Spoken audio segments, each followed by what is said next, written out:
Well, good morning to all you people who remembered to set your clock forward. We're so happy that you remembered and that you're with us this morning. So it was just fascinating to watch the people trickle into the first service as well, going, oh no, we forgot. So good for you for remembering to spring forward, and I hope that you had a long enough night, because it sure makes it a short night, as our gig musicians certainly know. We're very grateful that they're here after working last night really late and then losing a whole hour. So thank you so much. And we're going to miss Matt for 3.5 months. We're going to miss Matt. He's going on tour all over the United States and Europe. Oh, such a hard life.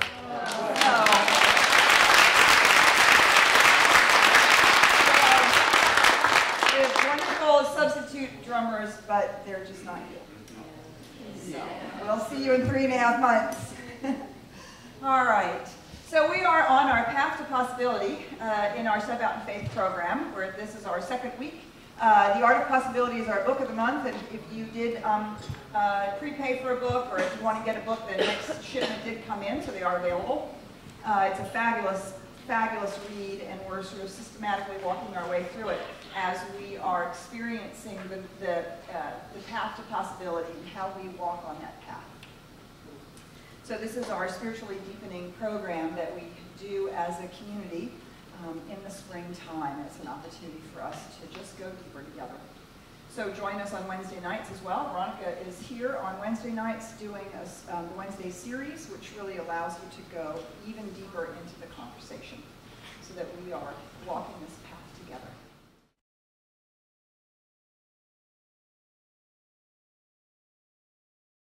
So the path to possibility, that's what we're up to, moving in the direction of our dreams. That's the path we're on.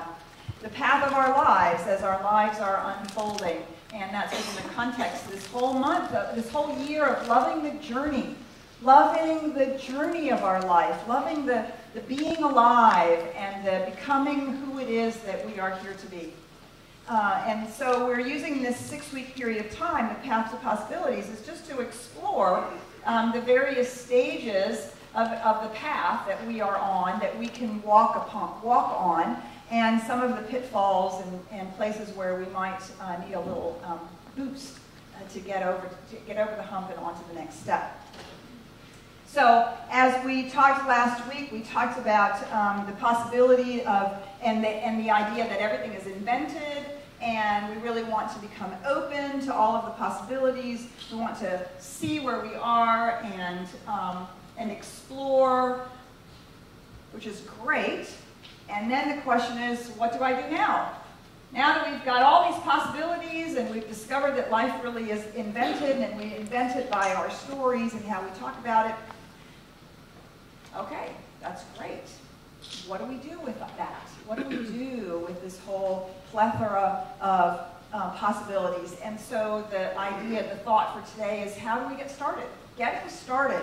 It's one thing, it's wonderful to be able to open up and to say, yes, I could do this, and what about that, and I'd like my life to go in this direction, but I'd also like to go in that direction, and gosh, that looks so good over there, and I'm really excited about this over here, and okay. But somewhere along the line, we have to actually get started toward some things in our life. And we might be going along on some paths over here, but then we have this other area over here that maybe we're still not sure about. And at some point, we have to decide to get started. And then the question becomes, how do we get started? And of course, you've all seen this. This is from Lao Tzu. The journey of 1,000 miles begins with the first step. Begins with the first step. So, what is the first step? What do you guys think?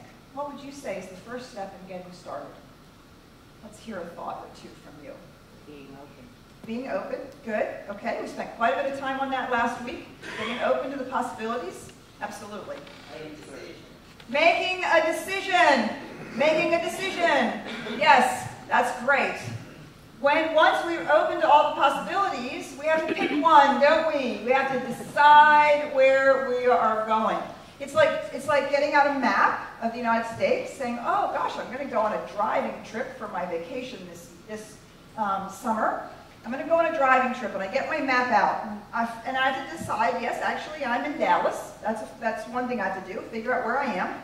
Look at all the possibilities. I could go to New York, I could go to San Francisco, I could go to Denver, I could go to Florida, I could go to the Glacier National Park. Probably can't do them all at once. So, I have to make a decision. The place that we get started is we have to choose. We have to pick a direction, make a plan, have a goal, have a destination. Yeah. And how often do we just stop right there? What if I don't make the right choice? What if this isn't what God wanted me to do? What if I'm not supposed to do this? How do I know this is the right thing for me to do? How do I know this job is better than that job? How do I know this person is better than that person? Should I take this house or that house? Should I do this? Should I do that? Wow, and we can become very paralyzed, can't we? What is the right thing to do? And how do we know what the right thing to do is? We talk a lot here in the Science of Mind at the Center for Spiritual Living. We talk a lot about learning to listen to our intuition, learning to listen to that still small voice, learning to listen to the impulse and the impress of life itself as it's seeking to explode out into life through us, learning to hear that push and what direction it's going in. And so we want to continue to really work on listening to that inner push, that inner direction. And all of us hear it differently. Sometimes it's a voice that says, go that way, pick up that phone, call that person. Sometimes it's a feeling, sometimes it's a knowing, sometimes it's just not even a conscious moment, and you just all of a sudden find yourself going in a direction.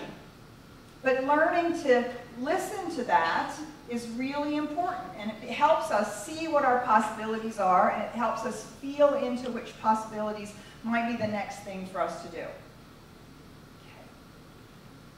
And then we still have to choose.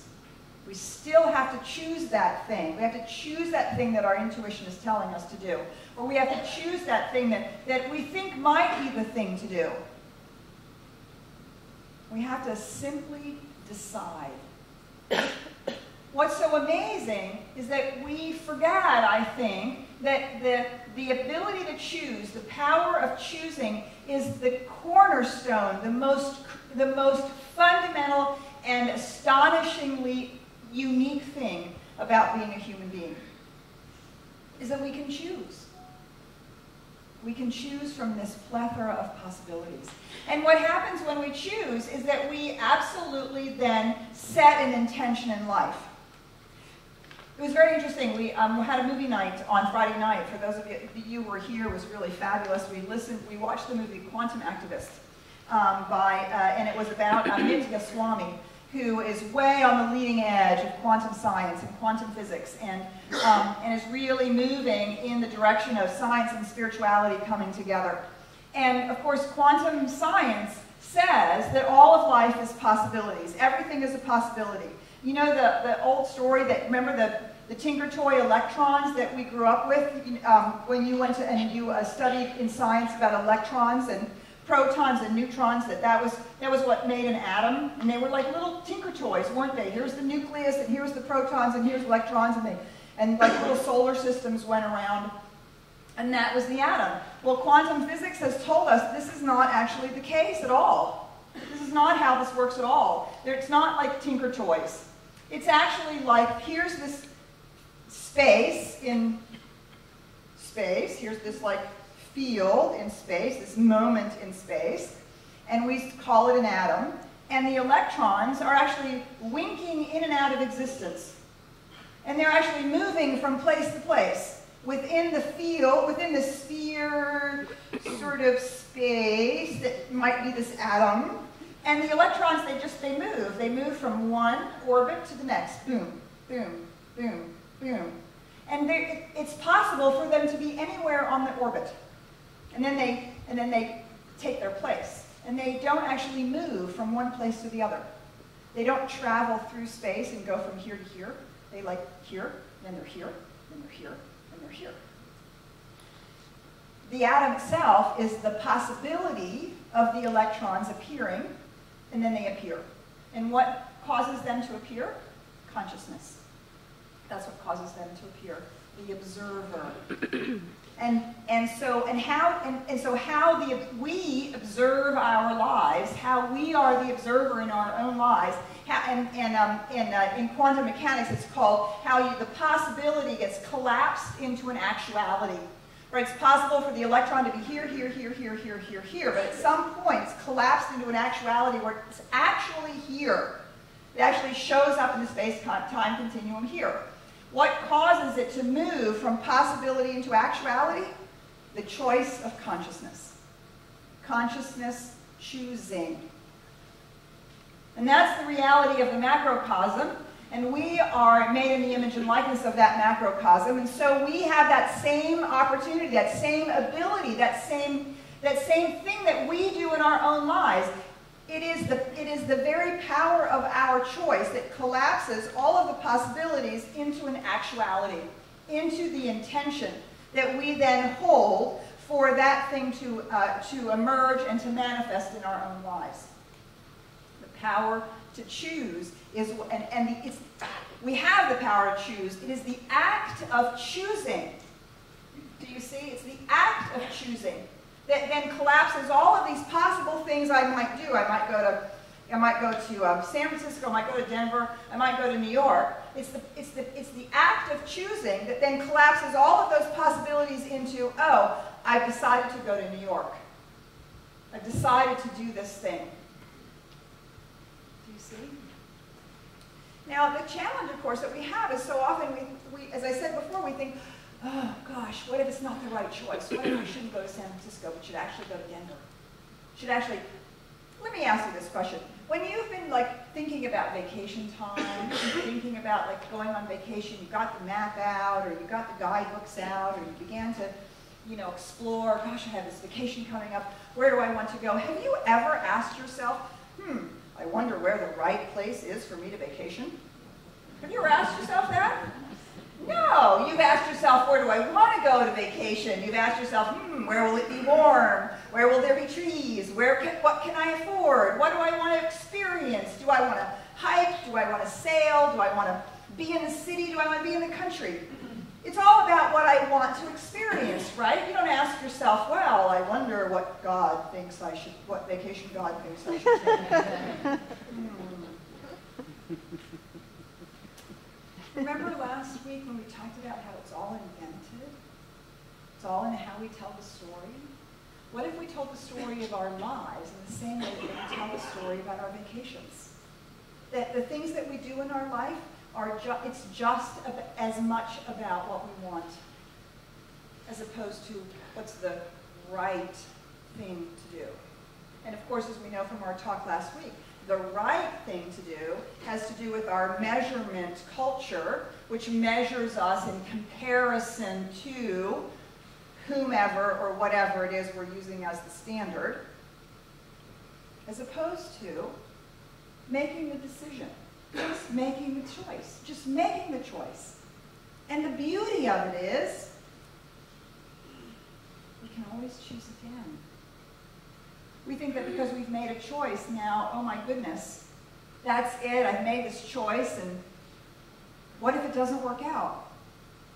Okay, choose again. But we must be willing to exercise our choice. We must be willing to take responsibility for our lives and exercise our choice. That's the beginning. The beginning is to exercise our choice, and then we have to actually take that next step. So our first step is make a choice. The next step is in the direction of our choosing. We actually have to begin. And you've all seen this quote. I love this quote. This is from Goethe. I know you all know it. Whatever you do or dream you can, begin it. Boldness has genius and power and magic in it. We so often make the choice and then, then we don't do anything about it, do we? We don't actually make that next step. And again, why not? Why do we not begin?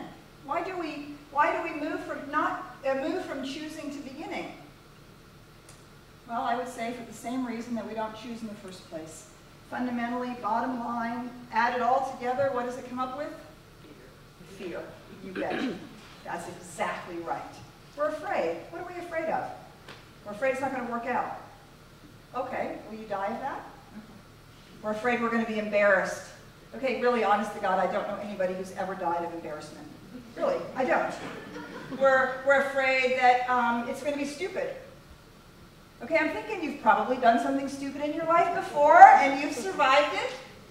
All of these things we have this fear about. We have the fear. It's what if it doesn't work out? Okay, what if it doesn't work out? We can choose again. We can choose anew. We can begin again.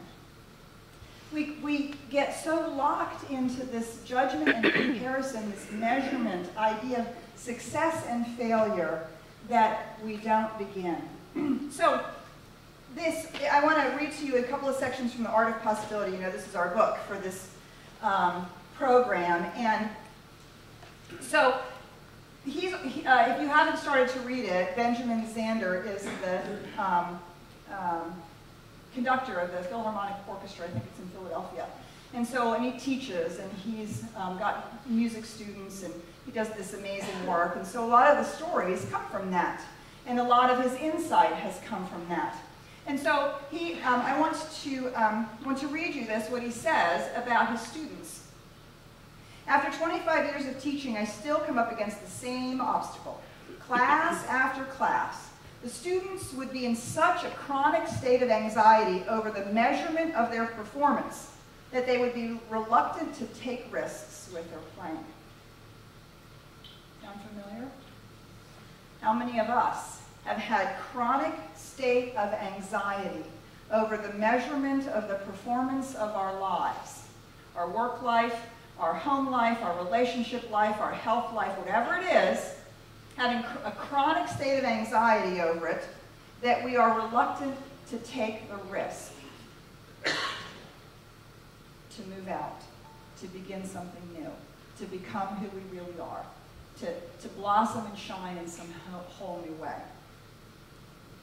So he was confronted with this. 25 years he's been teaching in the same thing over and over and over again. And we do this over and over and over again. What if it doesn't work out? What if I fail? What if I'm no good? What if I'm not enough? What if I don't know how to do this? What if it doesn't work? So he decided that at the beginning of class, he would simply tell people, everybody, well, first he thought there would be no grades. And then he thought, well, that doesn't really work because we actually all are striving to be better. We're striving to improve ourselves. We're striving to become more of who we are. So he decided, I'm just going to give everybody an A. And the first class, he would say to people, okay, you have an A in this class. You already have an A, and really you can't do anything to lose the A. I'm giving you now the A that you're going to get at the end of the class. And in the next 2 weeks, you have to write me a letter. Here's what he says about these letters. In writing their letters, I say to them, they are to place themselves in the future, looking back, and to report on all the insights they acquired and milestones they obtained during the year, as if these accomplishments were already past. Everything must be written in the past tense. Phrases such as I hope, I intend, or I will must not appear. The students may, if they wish, mention specific goals reached or competitions won, but I tell them, I am especially interested in the person you will become by next May. I am interested in the attitude, feeling, and worldview of that person who will have done all she wished to do or become everything he wanted them to be. I tell them I want them to fall passionately in love with the person they are describing in their letter. I want them to fall passionately in love with the person they are describing, who they're going to be at the end of this course. Who are you going to be at the end of this thing that you've decided to do? You've chosen and you've begun it. who are you going to be? Not necessarily what are you going to accomplish, because remember, accomplishment lives in that world of measurement, not in the world of possibility. But who are you going to be? Because, do you see, that's the whole point of all of this. It's not what you're going to do. It's not how much money you're going to have in the bank or what list of accomplishments you're going to make. And although you will have those, and you will do those, and you will have money in the bank. But the whole point here, the whole reason we're here is for us to become more of who we are, the God presence that we are, to express that, to find new ways of evidencing that this right here is the divine incarnation of life itself in a unique and precious way. And that each one of us has a gift. We have the gift of the presence of God itself as us, seeking to express itself in some unique and wonderful and amazing way that only we can do. That's what it's about. Actually, we talk about this a lot here in this community. We talk about it at staff, we talk about it at our cores. You know, we talk about it especially when you're doing things like reading the financial statements, or you're having a conversation about which program should be put on the computer, or we're discussing the copy machine. Very, very exciting discussions, I can tell you. And yet they're necessary, they're important. And we all have these discussions in our lives, and we all have these kinds of decisions we have to make, and these are all part of what we're doing in the world. And over and over and over again, I remind people, I remind our team leaders, and I remind people in our cores and our staff, do you realize that sitting around this table and having a conversation with the financial statements, let's say, is really just an excuse for us to be together and grow together and learn together and practice our spiritual principles together? Because if we weren't sitting around this table talking about the financial statement, we would be sitting around another table and we would be talking about the building. Or I would be sitting at this table and you'd be sitting at that table at your work, and you would be talking about staffing. And you would be sitting over there and you'd be talking about buying real estate. But do you see? It's all the same. All of that is invented. All that doingness we invent as an excuse, as a way in which we can engage in our own lives. What for? To grow and to express and to become and to be all that we can be. That's what we're about. And so when we give ourselves an A, do you see we're standing in the future of who we're becoming, and we're saying, oh, look, I have become that through this particular thing that I've decided to do, this particular path I've decided to take, this particular choice I've made, and this thing that I've begun on. And you know, it doesn't matter which, really, ultimately, it doesn't matter which you choose. I say to people all the time, they ask me, should I stay in this relationship or not? Should I take this job or not? Should I move or not? Well, you know, the answer is, what do you want to do? What do you want to do? There's no right answer. If you take the job, you will learn everything that job has to teach you. You will learn how to get along with those kinds of people, and you will learn how to give your gift in that kind of situation. And if you don't take the job and take this job, the same learnings are available to you, only in a different way. If you're in a relationship, then that has all kinds of learning and opportunities for growth, and you will have them all, and they will grow you or not as you choose. And if you decide not to be in a relationship, you will have learnings and growings and all kinds of opportunities to become who you're growing into. Do you see? It's not about the form. It's about how we take it up. So we want to passionately fall in love with a person that is down the road of our path.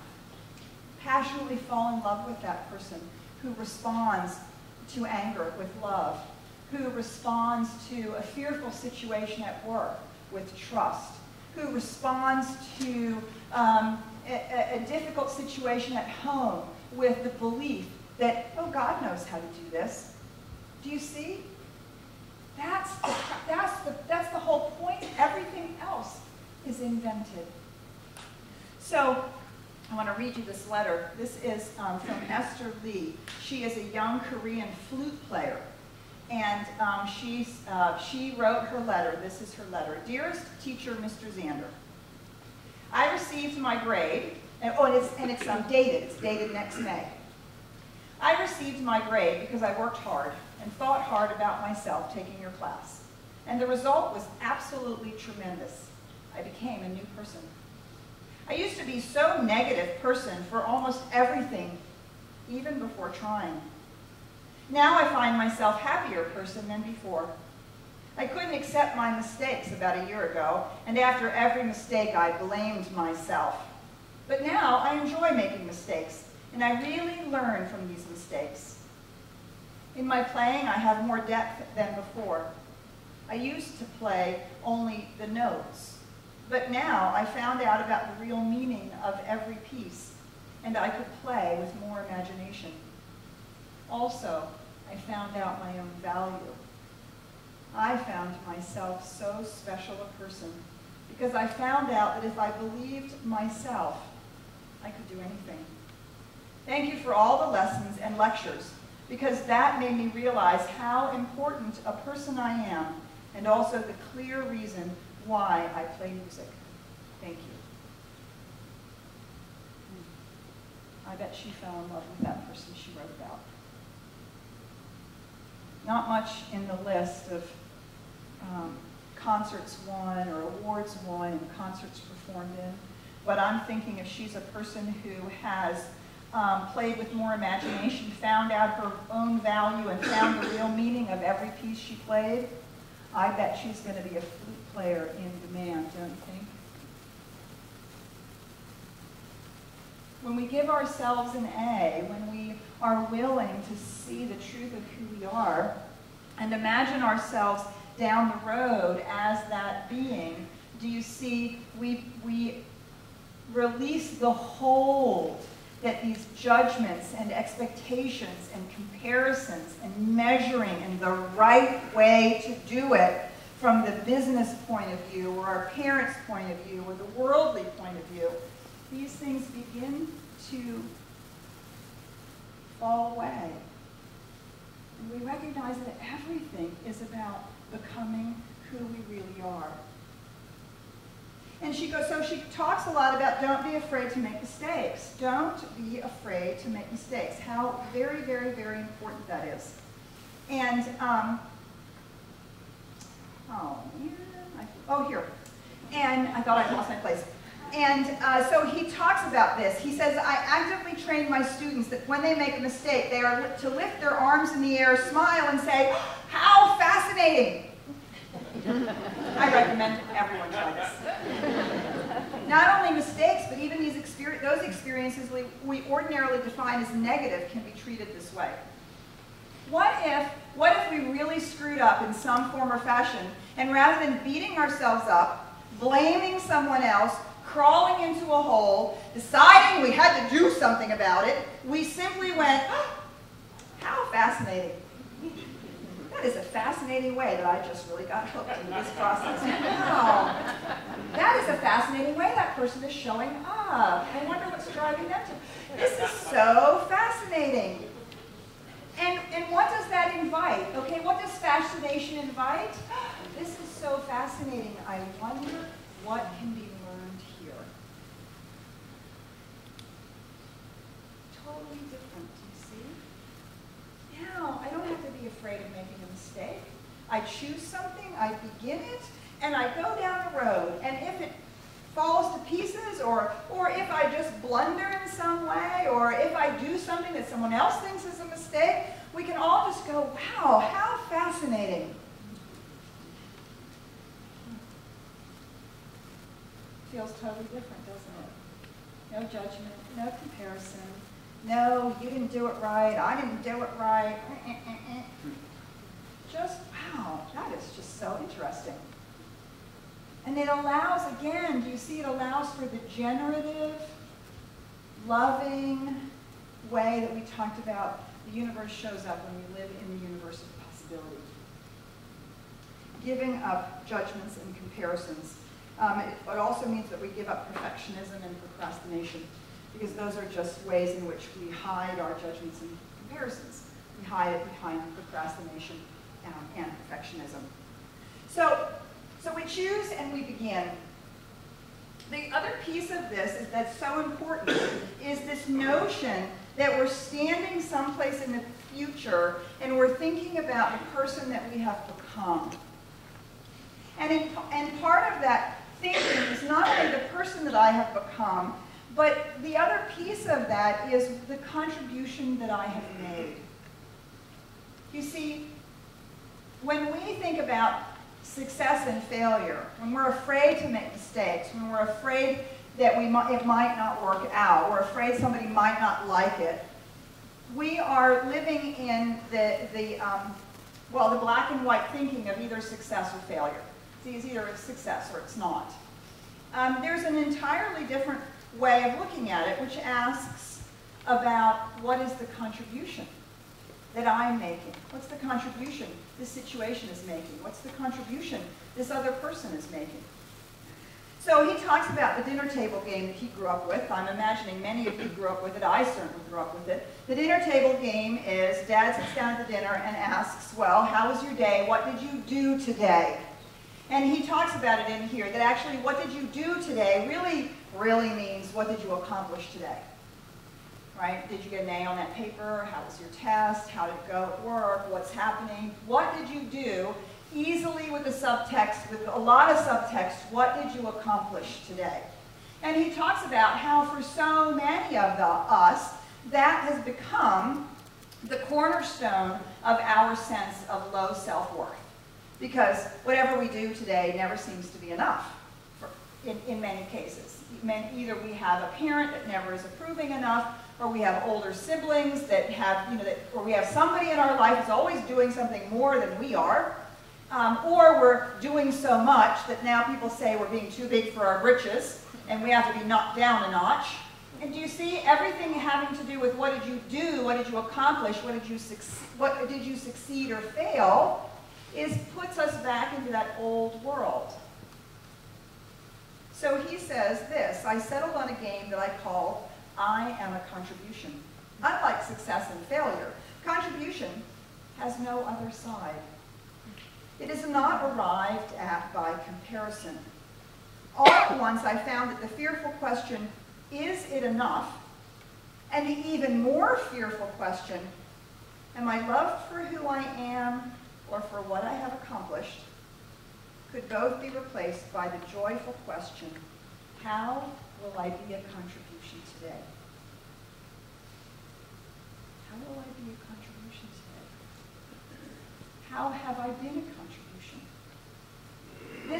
This path that I'm on, this thing that I want to do, what if I didn't look at it in terms of success and failure, but asked myself the question, how is it a contribution? How am I a contribution through this thing that I am doing? Now, choosing has an entirely different context. Do you see? Choosing and beginning. It's not about success and failure. It's not about will they like it, will I like it, will it work or not. It's an entirely different context. What is the contribution that we make? What's the contribution that I'm making to this thing I'm involved in, to the planet as a whole, to consciousness itself?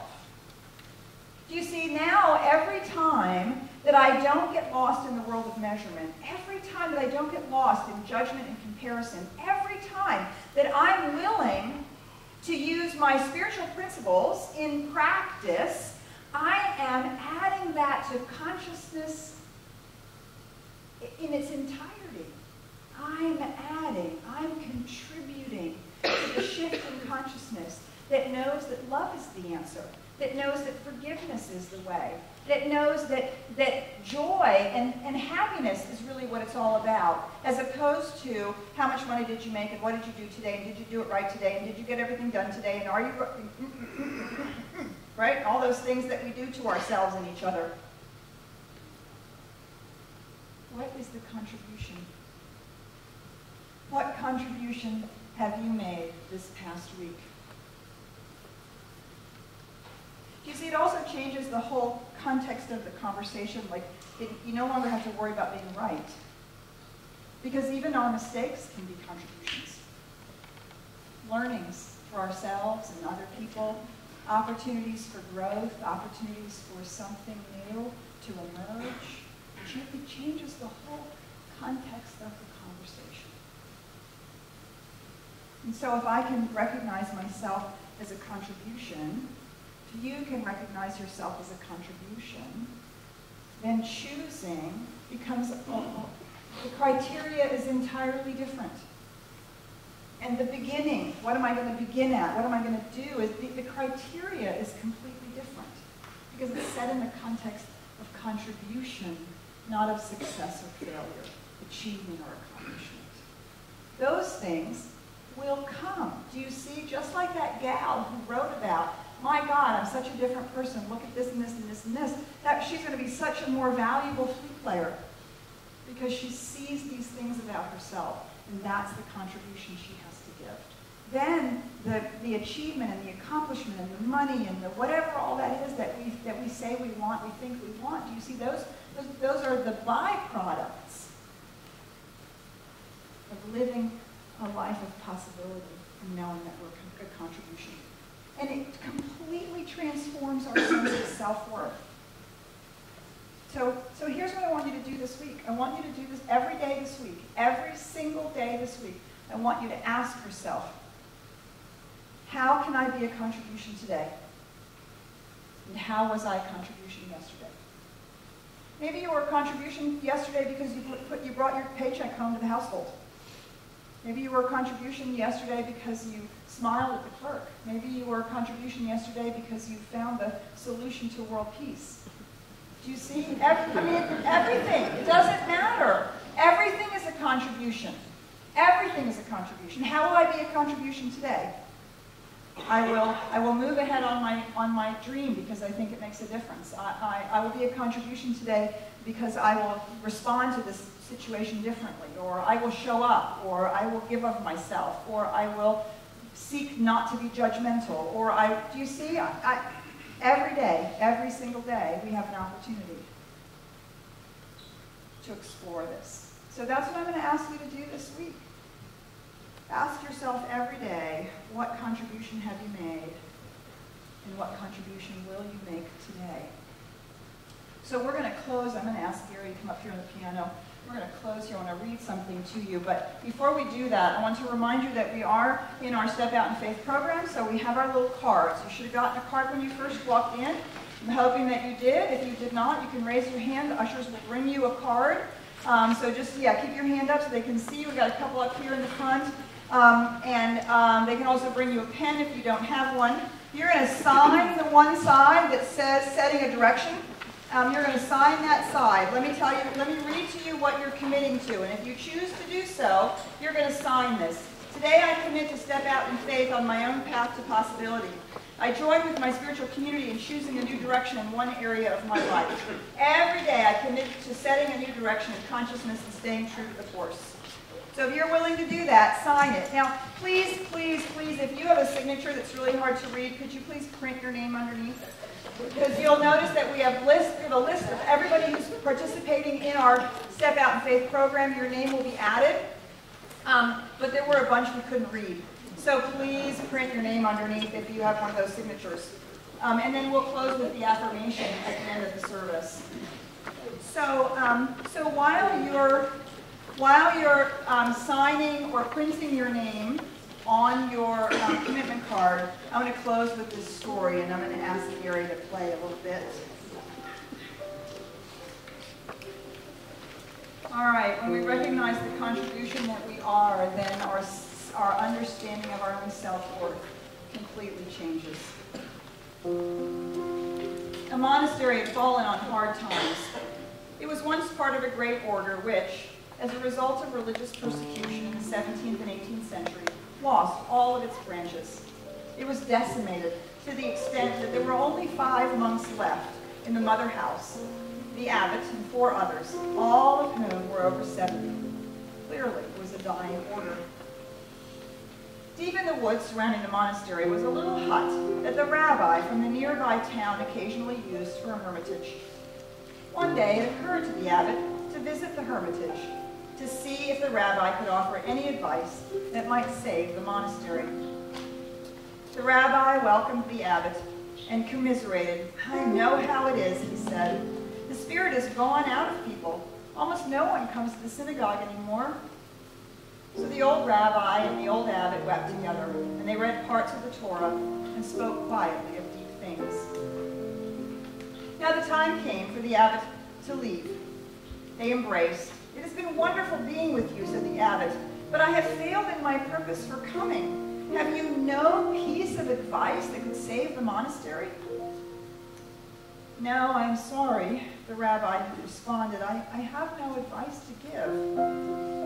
The only thing I can tell you is that the Messiah is one of you." Now, when the other monks heard the rabbi's words, they wondered what possible significance they might have. The Messiah is one of us?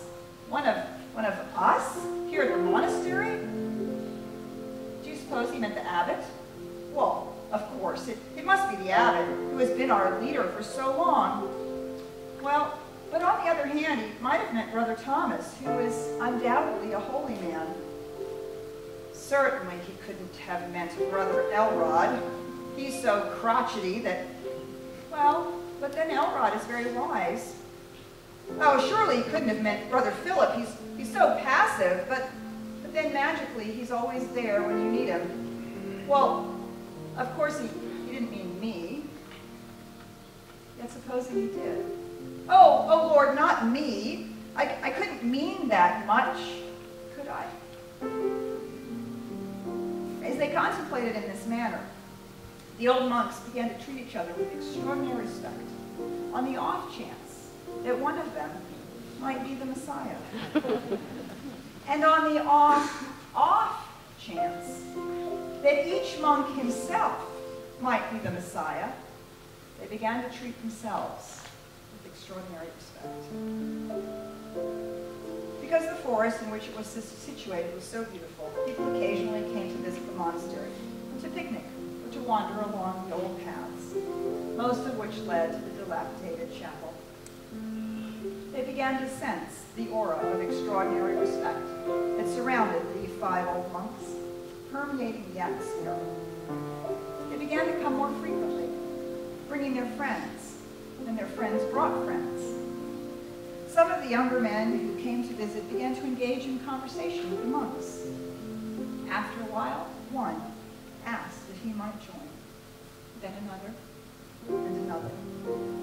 Within a few years, the monastery became once again a thriving order, and thanks to the rabbi's gift, a vibrant, authentic community for light and love for the whole realm. On the off chance